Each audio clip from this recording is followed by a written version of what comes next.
Hey there, everyone. HGPS, a very strange and sad disease, and guess what? No cure. Do you know what that disease is? How about other bizarre sports that are out there?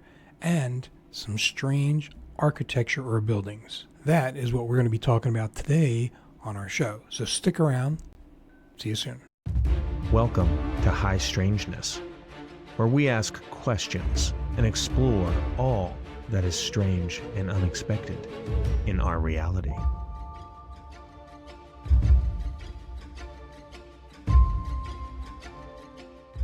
Okay, welcome to High Strangeness. This is Tony, and this is a place where we talk about all things strange and unexpected in our reality.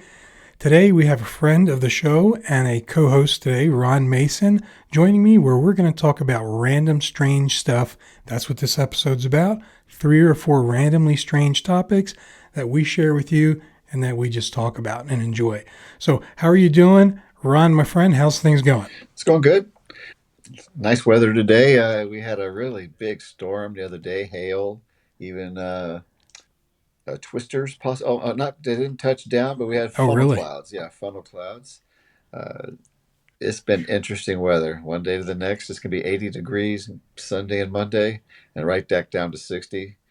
So that's crazy. Yeah, life's been good, though. I have no complaints. How about you? Not too bad. Just staying busy and just doing stuff.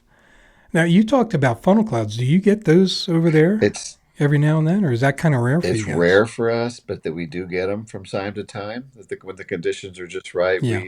We've had like a Turlock, a Merced. We've had them touch down real briefly. When I was a kid, Stockton trailer park got hit pretty good.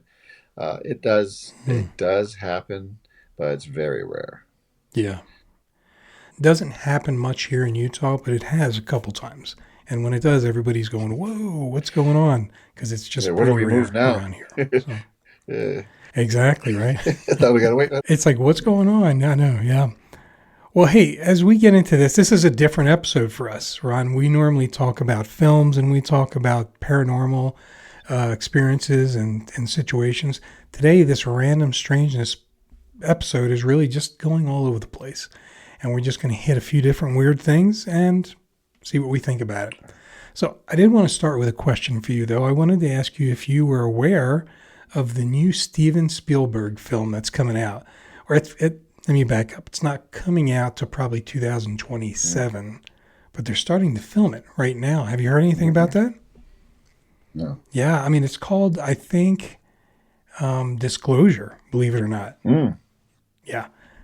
And do you know where they started taping already? Because they started filming here in March, so just a short time ago.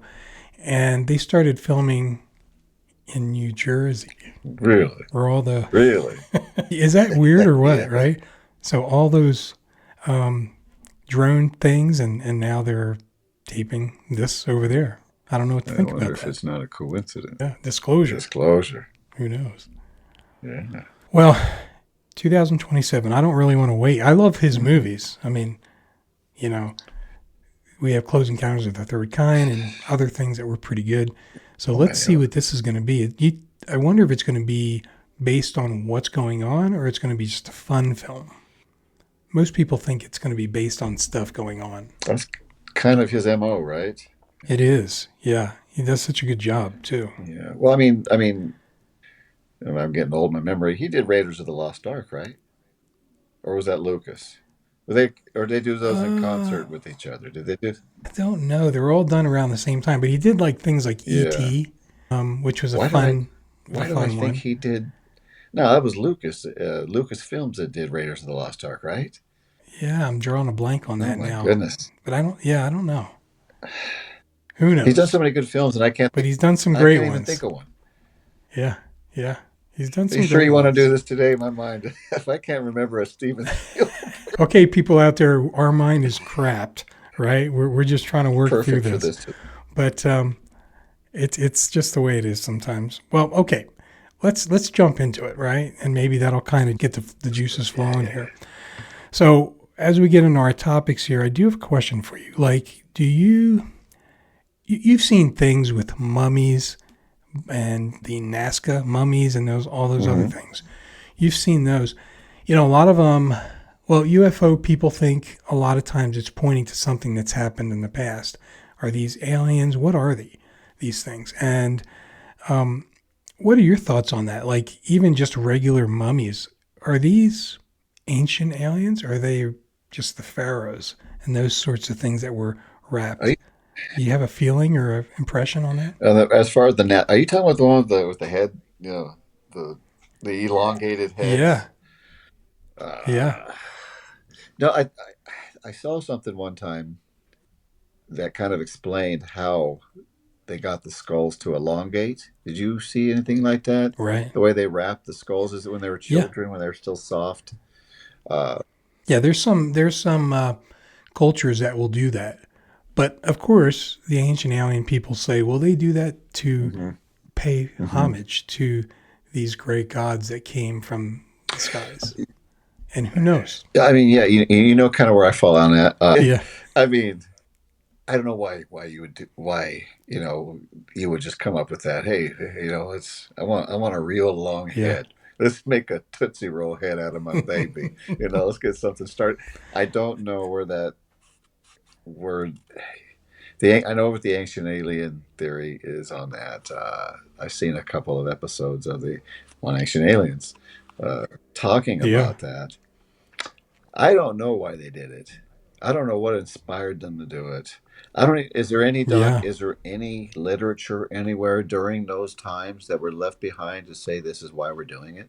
Well, that's interesting. I mean, depends on the what you watch and who you listen to. There's always something to support it, one direction or another. But this is what's interesting about our topic today. Is our first topic, I should say, is it adds to the question of do we really know? Because people can make those statements, but do we really Mhm. know? I mean, we're going to talk about a disease here that is the acronym is HGPS, stands for Hutchinson Gilford Progeria Syndrome. And here's the picture of a couple kids that have this condition. And so I bring it up, right? Because like if one of these young men lived 1,000 years ago and they found their skeleton, what would they say about those? They look like they could be Like grays, right? without the pitted eyes, and Yeah, yeah, I could see if you found a skeletal remains of before you've ever discovered anything like this or had anything to compare it to. There'd be a lot yeah, of things you would assume, draw the possibilities of like dwarfism, maybe um, it could be gnomes and uh, yeah, I mean, I think we have in the biological entries into the evolutionary charts. I think a lot of possibilities of there being deformities, leading them to believe that this was some other type of hominid or early man. I don't, I know they use just fragments of bones to draw up full skeletons many times to come up with their conclusions of these because, yeah, I mean, whatever motivates them to do it, um, I don't fall into that thinking, but yes, I could see how if you found yeah. a skeleton of 1,000-year-old skeleton, 2,000-year-old skeleton, your mind could be pulled in many different directions. Yeah, and I think that's the thing that I was thinking about as we were approaching this topic is, you know, the amazing variety of not only animals on this planet, hmm but just even the things that happen to humans. So, like in this case, and we'll get into some more pictures here in a minute, you're looking at some pretty significant differences in how a person looks and how a disease can really change their bone structure, size, and Yes, everything absolutely. else. So, I mean, I don't know if the things that they find from the past are aliens or not, but I'm just bringing up the fact that it's interesting that we have a lot of variety of actual humans that have conditions. Do you know if they're this they have skeletal examples of people with this disease after their decease. Yeah. Do you know if they have like larger eye sockets, or I mean, obviously their craniums seem to be larger, which Yeah. if somebody found this 2,000-year-old skeleton of this, they might start thinking, well, maybe because it has a larger brain, or um, and so forth, would lead the ancient alien theorists to think that that would be a possible hypothesis. Yeah. No, I don't have any examples of the skeletal remains, but that's a good point that you're bringing up. I mean, it'd be interesting to see that and what it would look like comparing to some of the things that people think are alien Uh, remains. So let me talk about this for a quick minute and then we'll get some thoughts on here. Hutchinson Gilford Progeria Syndrome is an extreme rare condition where a person goes through a rapid appearance of aging beginning at childhood. So these young boys here are not very old. They're probably under 8 years old. And if you look at, the way their skin is, just the texture and the low body fat, it looks like an old person is really what it looks like. And it occurs in 1 in 4 million people. There's only about 131 cases reported in scientific literature since 1886. So, it is hard to compare, this. So here's another young boy right here. And look at his head, the structure, and his arms. yeah, I mean, I think he's like 9 years old. Would you believe that? It's it sad, is. right? But it's an amazingly strange condition that can be had. And so that's why we bring it up, right, Ron? Because people don't know about this. I mean, What were you going to oh say? yeah, I mean, it is sad. I mean, and their lifespans can't be that long, right? Um, That's correct. yeah, Yeah. I We'll get into that in a minute, but it's affected. remember the movie quite a while back, the Curious Case of Benjamin Button. I'm Right. sure this inspired something that might have been inspired by something like this. That one of these kind of cases, and they, of course, it was a good movie. It Um, was. but very sad, very sad. Um, I fairly feel for them. What kind of childhood could they possibly have? Yeah, I hope I they're know. surrounded by. To feel different, Yeah, like little kids already feel self-conscious. What would this young boy feel like in public? yeah, yeah. Sad. Breaks your It heart. does, and I just hope that they're surrounded by people who are really, really loving to them, and shield them from as much but at the same time, let them live their lives as much as possible as well. Yeah. Yeah, it is sad. I mean, there's a lot of things out there that, yeah, I don't know, I don't It's even know what crazy. else to say. It's yeah, it's tragic. So let's get into, I just want to share some of the symptoms for our audience real quick. Aged looking skin, alopecia, which is hair loss, brittle, fragile bones, kidney failure, joint abnormalities, loss of eyesight, Hmm. loss of fat under the skin. And you can see it with this young man Yeah, because it looks like a very thin skin. It's sad. So unfortunately, there's no cure for this condition. But maybe a glimmer of light. In November 2020, the FDA did approve a drug to help reduce the risk of or limit the early death due to this disease. Now, we'll talk about how much that improves, and it's not much, unfortunately. But, there's some work to try to figure things out. Now, this picture here we're going to look at is a progression of one young man. You see at the top left, he's 1 year old, and it progresses all the way till he's 12 years old. Those of you listening and not watching this on YouTube, you may want to hop onto YouTube and see these pictures and graphics so that you can get the full effect of what we're talking about today.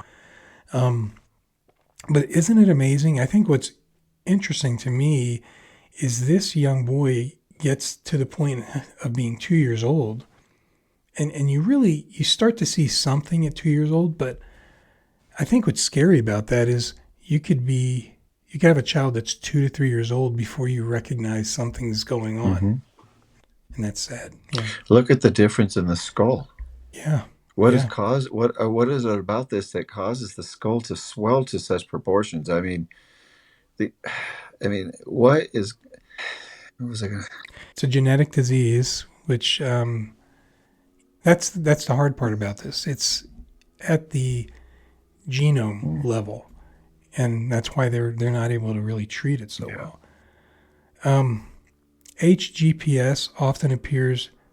The children appear normal at birth, like we can see here, but then they experience severe growth failure in stature. But in things like you were just mentioning, their head gets bigger, different things like that start to happen. So their face remains small, their head grows, and very thin lips, small mouth, small chin, protruding ears. Very difficult. So they're just basically it, old. Their body starts shutting Right. down like you do as you age. That's just what happens. The kidneys fail, and so forth. Right? That's correct. Wow. Yeah, that's Wow. correct. Hey, did I ever tell you about the time I got struck by lightning 9 times? I know, right? I was on the Benjamin Button thing. I was trying to lighten it up a little. Trying Yeah, to lighten it no. up a little bit. This is a tough one. Yeah. It's hard, but I that was a great movie. Love that. I think it was 9 times. It was Yeah. 7 or 9. One of those. I wonder if somebody could survive that, right? Seven, seven, It's 8, 9 crazy. strikes of lightning. Yeah, I don't know about that. I don't know. Well, let's look at this picture here. Whoa. I mean, this young man, I think he's like 12. Like we talked about, joint abnormalities, low body weight, delayed teeth from coming and erupting through their gums. The average life expectancy, you brought this up a few minutes ago asking about this, is about 14 and a half years Yeah, old. man. That's about how long these young people live. Mm. And the the some children die as young as 6, unfortunately, Yeah. because of all the things that start to shut down, like we've been talking about. Yeah. The It comes from complications, like we've been talking about, atherosclerosis, plaque building in the arteries, premature thickening of the artery walls, and it's just everything's falling apart. The new drug has shown to extend the age to closer to 17 to 20 years old. So remember we talked about that a minute ago. Unfortunately, not that much of an extension in Did they life. say if it helps limit the amount of the deformation that we're seeing of the No, just it just slows things okay. down. Yeah, this young lady on the screen here died at 15 years old. But look at it. It's like a lot of these kids that have these conditions. It's so difficult, but such a positive Yeah, attitude. Just look at her there. She seems very yeah. happy. What a pleasant young lady. Yeah, Bless their hearts, man. I like the yeah. young guy. It gives you a lump in your It sure throat, doesn't does. it? I mean, like the picture, Yeah, the guy you had showed on before her, the big smile. You don't even see people that have none of this smile like some of the people that we're seeing here. It tells you about the human yeah. spirit and yeah, the innocence that they still seem to have. I mean, or whatever's inside. Sometimes I see some of these people that are suffering do it with such dignity, Right, and yeah, and they're right, just beautiful human beings. Um, to still be able to smile, and when you see people now that have everything, with these poor people would die to have a normal life. People augmenting their, are so unhappy with themselves because they don't like the shape of their right. nose or they, or whatever it may be. What they would give to have that problem. Yeah, and they're That's happy, right. and and Yeah, they appear. I'm sure they have their moments, when they're all alone, and they know, they understand their condition. I'm sure they ask why, and would love, but man, yeah, to be able to smile and to be able to be kind and warm says a lot Yeah, about him.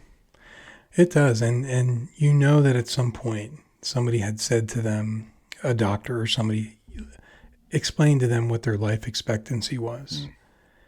And for them to have to accept that and to make as much as they can out of it, I hope the greatest blessings in heaven for these guys. I really Absolutely. do. Because, Yeah. yeah, absolutely. So I do want to say this before we move off of the subject. So one slight positive thing about genetic diseases is a breakthrough in science called CRISPR. And for those who want to know more about it, I have an episode 60. If you want to go back and look at that, where I've interviewed somebody who's an expert in this area and shares for over an hour about the breakthroughs of CRISPR, which is a gene or a genome editing technique that was discovered. And here's the amazing thing about it. It allows for something like this someday to be corrected. Yes, or even prevented, which at this point we have no way of doing. So that's a real blessing that we hope will expedite over time. But of course, trials and studies, all those things always take a while. But yeah. So there you go, everybody. A condition called HGPS, and it's real, and it's out Exhausted. there. I'm exhausted already, Tony. Yeah. Yeah, it's crazy. Oh, Okay, let's go into something yeah. different. I'm going to ask you about cryptids.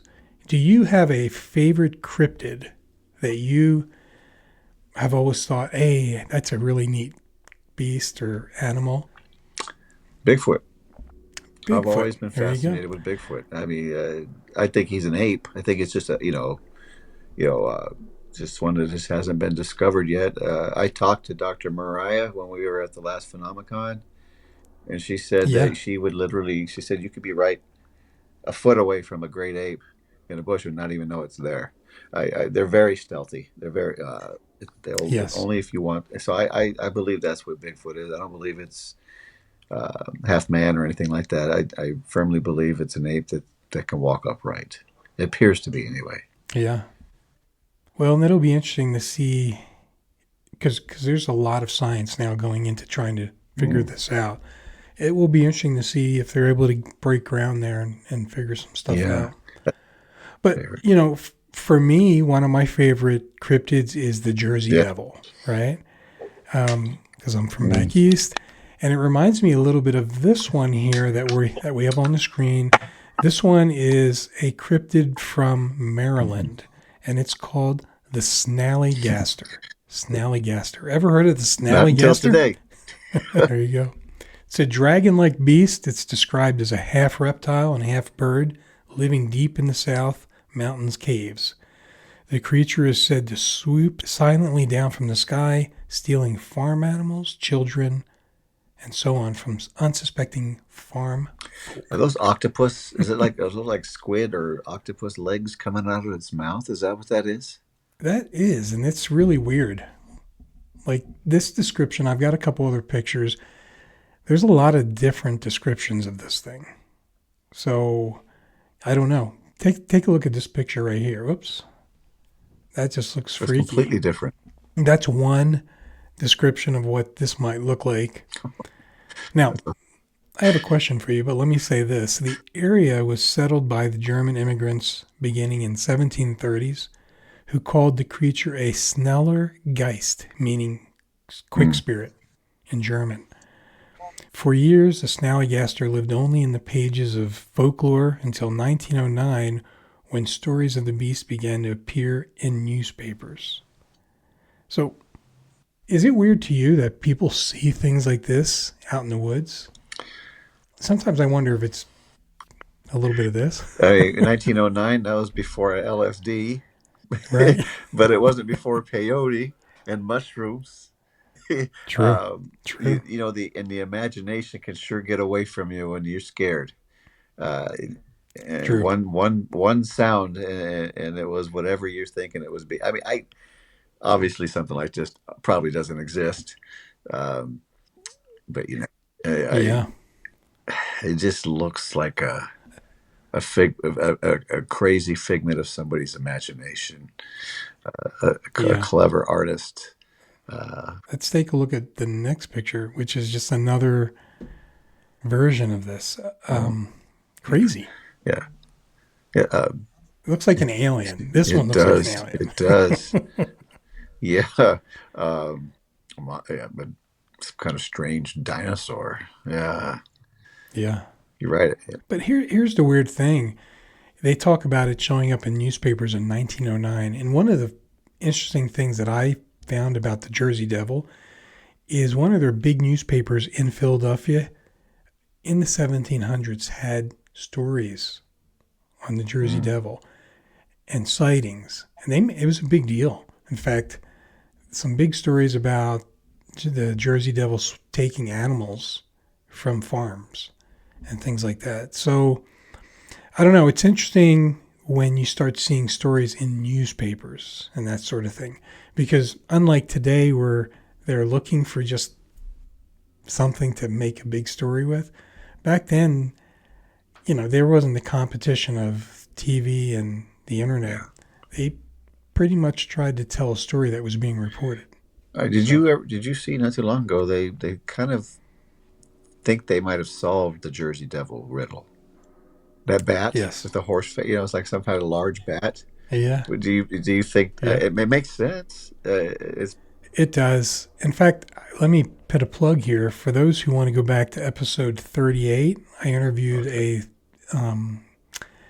professor from New Jersey, and he goes into exactly what you're saying. What really caused this, right? So he talks about it historically, about where he thinks the Jersey Devil lore and legend came from. But you're right.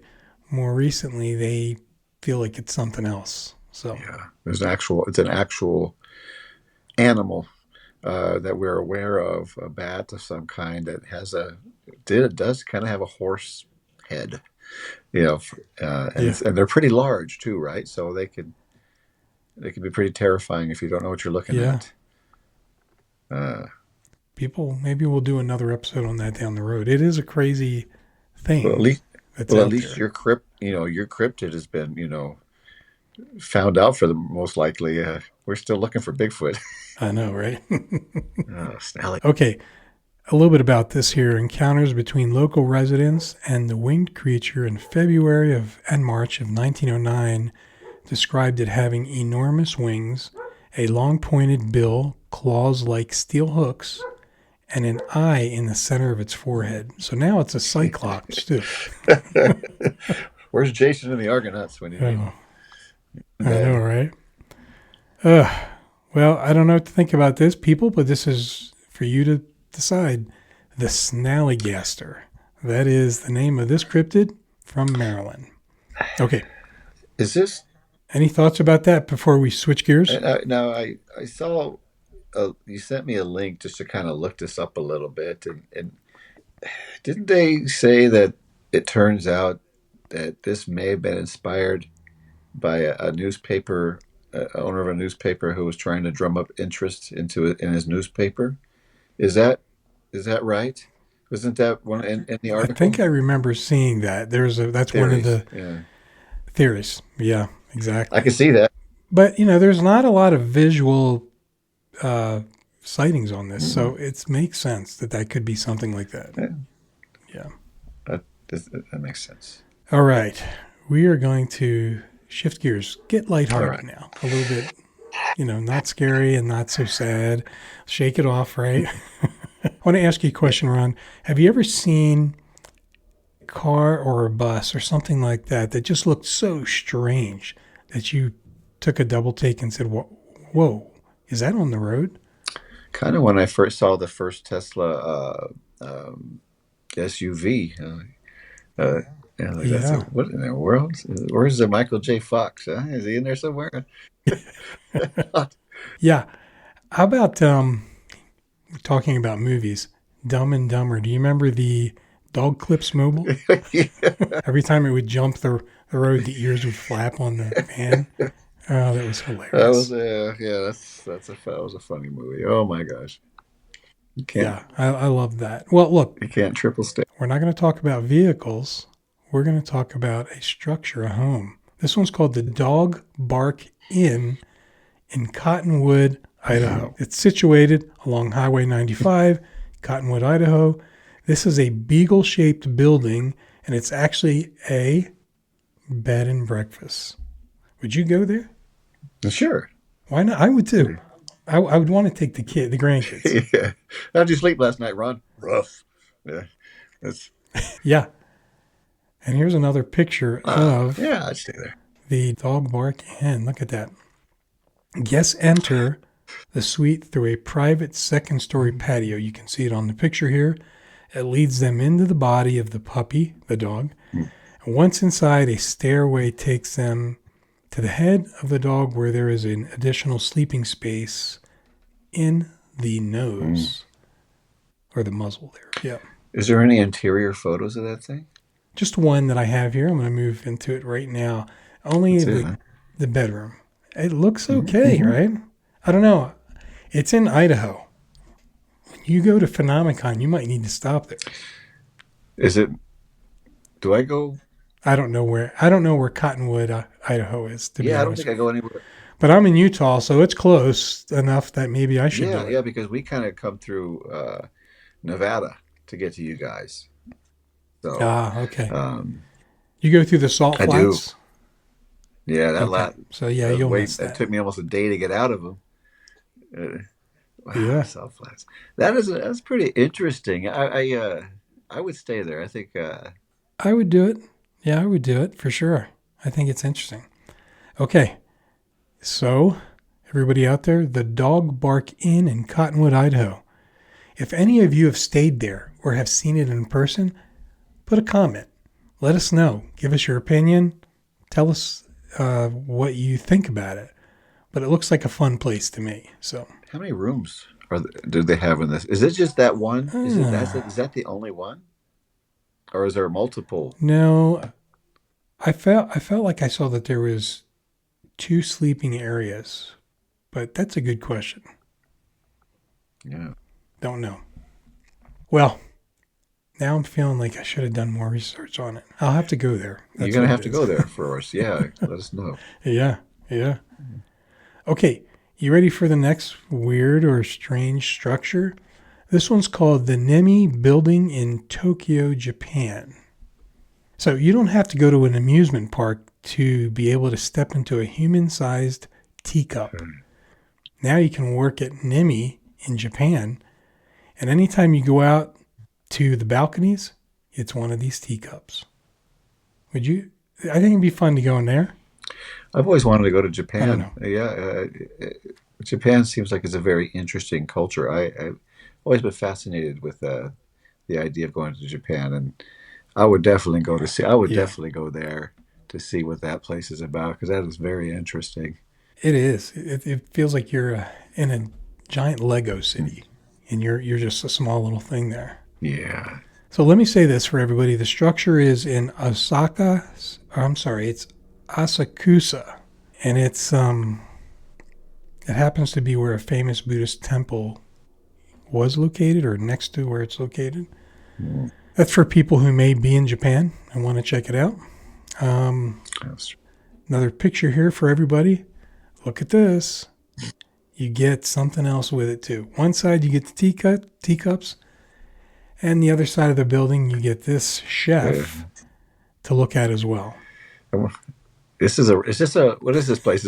Wait, exactly, is this a restaurant? No, I think it's oh What's it man. called again? The Nimi Building. Okay, hey, I just Googled this and looked it up, and here's what it says about it.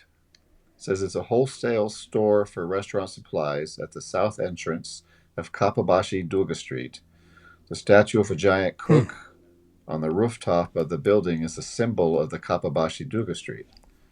They proudly offer a wide range tableware and cutlery from Japanese, Western, and Chinese food. Lacquerware and wood products. Yeah.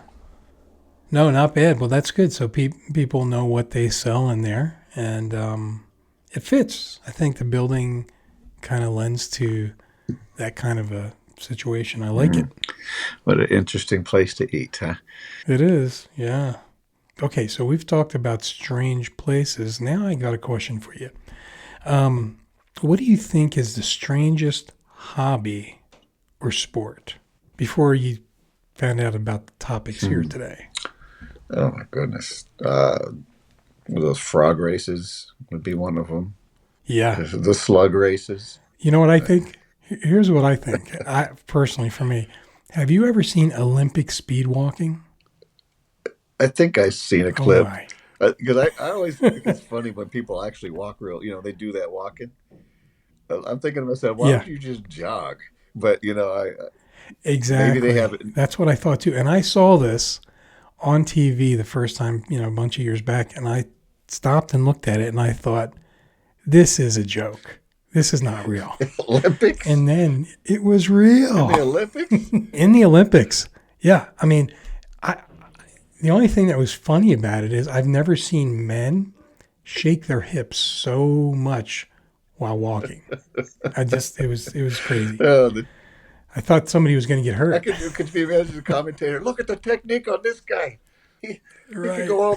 he has a really good shot at winning this thing. Look at his hips. I don't know, I have a stupid accent, but that is actually crazy. The Olympics have lost their minds. That to me is the strangest one I've seen. But take a look at this. What do you think is going on here? So for those listening, we've got a guy on water skis, I guess, and he's also got a ironing board, and he looks like he's ironing while he's skiing. I wonder if he's as serious as he looks in that picture. Yeah. I mean, this is crazy, right? So what is this extreme sport? It's exactly that. It's extreme ironing. Oh, man. Never heard of this thing before, but it's hilarious to look at. It's not plugged in. It's not working. No threat of burning yourself. Right. Who came up with this? So this is the combining of the thrill of extreme sports with the satisfaction of perfectly pressing clothing as you take your ironing board to a remote and challenging location. This is crazy. Ready for another one? Here we go. Next picture. Now, this is a guy rappelling down the side of a cliff with what? An ironing board. As if it's not enough without one. I know, right? So, hey, it's not just getting the adrenaline of rappelling down this cliff. It's also the satisfaction of ironing your clothes well. He'll look good when he gets down to the bottom. Yeah. At the business meeting. Okay. Third video of this. Okay, this is underwater. They've set up these ironing boards underwater, and they're going to have a competition down there of ironing underwater. I don't know. This is on the top of the list of strange. I thought you're supposed to iron things to get really them dry and to get them straight. Right? I'm afraid of heights, so first of all, I would never be propelling down a mountain, let alone ironing. Oh, no. Are you afraid of heights? Yes. I am terrified. Severely. Yes. Me and Cheryl, even when I'm watching something on television and I see somebody getting at a high point and they're anywhere near the ledge, I get that feeling that you too. Yeah. Okay, that's good. Oh yeah. Well, I'm going to tell you a funny story real quick. I took my kids one time to the Grand Canyon, and we got to the Grand Canyon, and I wouldn't let my kids get within 2 feet to 3 feet of the railing. They were so mad at me. They're like, "Why are we here?" I said, "You know what? If you get close and you fall, I have to go get you, and I'm going to have a heart attack going to get you." I'm not going to go get you. If my kids fell over into the Grand Canyon, hey. See ya. Yeah. I'll miss you. Well, hey, let's get the full effect of this ironing thing. I'm going to play a video right now for a minute. Check it out.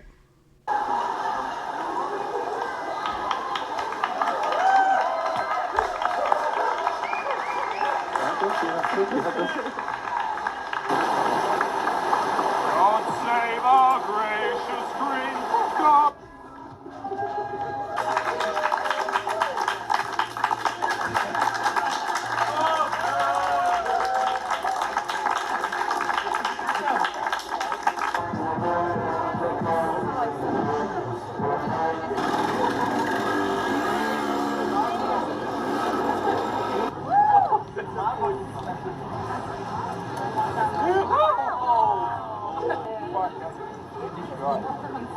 Our noble queen, God save our queen.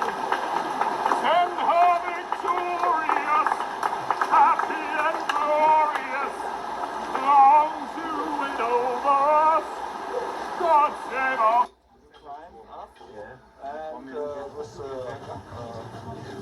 Well, Ron, there you go. Now we've seen everything. Yeah. We've seen the actual video of extreme ironing. Huh? Is it a sport you're going to take up? Not. No. I mean, we even had the one lady who was in her underwear. She could iron her pants so she could put them on. Right? Crazy. No, I don't have know, no man. interest of anything of the sort. I hate ironing. I'm glad somebody's doing it though, because I really love that we get a chance to see that. Oh, it's entertaining. It's entertaining. It's not an Olympic sport, is it? Okay. Like speed walking, is it? It's No, okay. no. Let's hope that doesn't happen. But I wouldn't be surprised. Okay, I'm going to go to another one. Ready? So, are you an MMA, mixed martial arts fan? I used to train in it, and I was a big fan. Oh, did I was you? a sparring partner for a lot. Had a few years. That's amazing. I'm just learning this about you. I didn't know that. I used to do Brazilian Jiu-Jitsu for a while. Me too. Yeah. And it's great. Well, I loved it. You've heard of Ken Shamrock? Yeah. Well, I trained at the Lions Den. Yeah. That's where I started. Did you? In Lodi, wow. They were in Lodi, California. Yeah, it was right after Ken and his younger brother broke up. Frank went and started the Alliance. Ken was in WWF. So Jerry Bolander and a few of the other guys, Pete Williams and so forth, Vernon Tiger White and Mikey Burnett were the instructors. And so I trained there for a little bit. Yeah. There you go. Yeah, so I trained under a Gracie Jiu-Jitsu. It was a really strong school out here in Utah. It was fun. So I did that for a few years. But we'll talk more about that. That's pretty exciting. But listen, you're gonna see this picture as a mixed martial artist fan. And do you remember this? Yeah. So we've got Anderson Silva. And if those of you not watching this right now, it's a hard one to watch. It's a picture of Anderson Silva giving a shin kick, the challenger. And his shin didn't make it. So it snapped in half, and that's what we're seeing on the screen here. I remember watching that fight while it happened, and I could not believe it. But what are you going to do, shins are not meant to do that. Man, that just looks so agonizing. Yeah. It was a problem for him for a while. He never really came back. Poor guy. But here we go. This is the funny thing. There's a sport, and it's called shin kicking. All right. I don't know if you've ever heard of it. I haven't. Let me just tell you a little bit about it real quick. In medieval times in England, they would engage in a bizarre yet thrilling sport of shin kicking, putting on some protective padding and test your endurance in a contest of legs and pain tolerance. The objective, to kick your opponent's shins while preventing him from doing the same thing to you. And so these individuals will hold each other and try to kick their shins and see who wins. So competitors wear long trousers. Competitors may cushion their shins by using straw provided by the event organizer. Footwear may be trainers' shoes or soft-toed boots, and any form of metal reinforced toe shoes will get you removed from the competition. So, how about this one? It's not quite Muay Thai, but it's definitely an interesting sport. Yeah, you really have to condition your shins. The Muay Thai guys, you see, they roll along their shins, kick the bag, kick hard sand-filled bags. This would be something that you would want to prepare for ahead of time. conditioning your shins. If you went to this thing and you just showed up thinking you're a tough guy, you're going for a rude awakening. For sure. Well, hey, let's give everybody a treat. Let's actually watch a short video of this competition happening. Let's do that now. Old fashions from the 17th century. Here's a semifinal match between Babyface and the left here. A guy, oh, there's a wizard. I think he's judging the events. And here's a 3-kick combo. He goes with the right, goes with the left, gets him off balance, sweeps him, bam. He's gone. Babyface moves on to the championship. That guy wonders, I shouldn't have signed up for this. Not really that interested. Uh-oh, here's the defending champ, and he comes out aggressive, kicking hard. Why does the judge have a sword? Why does the guy got a sword? Anyway, he kills him. He hurts him. Listen how this used to play. It was vicious in those days. There was a lot of inter-village rivalry, and lads used to harden their shins with hammers, and they were allowed to wear iron-capped boots. What the? There you go, Ron. We got a chance to watch shin kicking in action. Did you like it? I did. I saw that there is a little bit of, it looks like a little bit of judo type of, theory wrapped up in it a little bit, because you see a lot of people sweeping the foot, sweeping them, and then kind of taking them down, and that's when they win. So it's not just kicking the shins. It's literally just kind of almost like getting somebody off balance, Aikido, whatever, getting them off balance and kind of letting them kind of just take themselves to the ground, or just using their momentum. So it was more to it than I thought. I thought these guys were just going to kick themselves in the shin. I agree. Very different than the last one, right? Like the last one, when you heard it, what it was, you would go, huh? And then you saw it and you go, no way. In this case, you go, what? Shin kicking, and then you see it and you go, okay, there's technique behind that. It's actually pretty interesting. Yeah, it would take some skill. Yeah, I agree. Okay, random strangeness. We've gone through it. We've done it. So my question to you, Ron, is did any of these topics today really stand out to you? Something you're going to remember, or you go, wow, Well, definitely the first one we covered. That moved me. I know this. I knew this was out there. I'd seen, over the years, of course, we've all been introduced to this thing. Yeah. Yes. So that was very moving. We live in a world that we have some. We live in a fallen condition to where we were born and then we die, and how we die we have no control over. And what we're born with, and it's very sad that they don't. They're robbed of their life before it even has a chance to begin. But they seem so happy, and that's at least encouraging, and it makes me feel better about it, knowing that they can still smile, and so that and then the shin kicking, to line up. That was actually something I would watch. Right. Yeah, this was an interesting episode because, yes, that first topic, very hard. That's why I tried to lighten it up with some other stuff at the end of this. And you know what? I also liked the puppy dog bed and breakfast. Hey, that was fun too. So, all right. Well, Ron, we did it. Strangeness, everybody. We went through and got through these 4 or so topics, showed you something maybe you were not aware of, hadn't seen before, and you can look further into it if you'd like. So I want to thank you, Ron, for being on the show and sharing this fun time with me. And I want to thank all the listeners for watching and listening. And hey, if you had fun and you enjoyed this, why don't you hit subscribe and then help a small channel like this as we try to do more good episodes about all kinds of things. We don't focus on one thing. We do a lot of things. Anything strange and interesting, we bring it to you. So support us. All right. Anyway, as we end up and wrap up here, Ron, I want to just say to everybody out there, remember there's a lot of strange and unexpected in our reality. So always keep your eyes, ears, and minds open. Until next time, what? Stay safe.